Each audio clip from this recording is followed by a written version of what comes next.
We start off in Acacho territory at the height of a COVID-19 wave. This wellness camp outside of Yellowknife became a safe haven for homeless with a managed alcohol program. Now you see that it's stretched. It's not every 3 hours. It's maybe 6 hours, you know, and some are 7 hours. And a few of them, my friends, that today, they don't drink. Survivors and intergenerational survivors prepared for an Indigenous delegation to visit Pope Francis in Rome.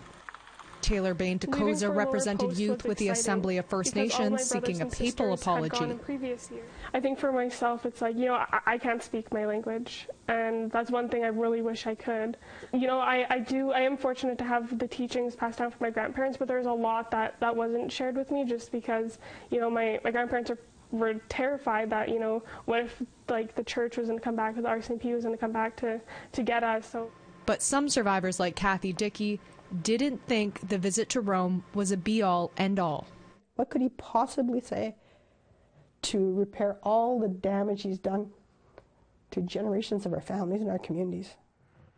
So this is my bedroom window I'm talking about. This is what it looks like from the outside.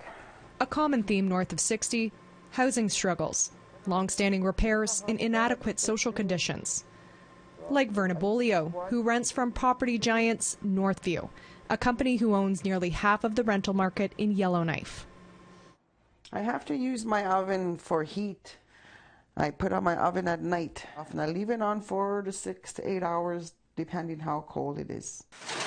Nearby in the Quinchon community of Edzo, residents like Kelsey Mantla spent months dealing with water disruptions and raw sewage backup from failing equipment. Like every time I tried to scoop water out of there, and it ends up keep going, and I was crying, literally crying for help to have a safe place for me and my kids. Homes were also impacted from unprecedented ice jams and high water flooding along the Hay River. James McPherson in West Point First Nation was one of the 4,000 who had to evacuate. The water came in from this way and it smashed into my skirting there and it filled everything, and all my insulation was completely soaked. In Justice, a new alternative community policing program launched in Fort Liard. Connect with people on a personal level. They're not throwing someone in from somewhere else that no one knows. And I think that's a good part of building relationships is there's already a relationship there. And this Cree mother told her truth at an inquest into the death of her daughter, Delilah Blair, in a Windsor jail.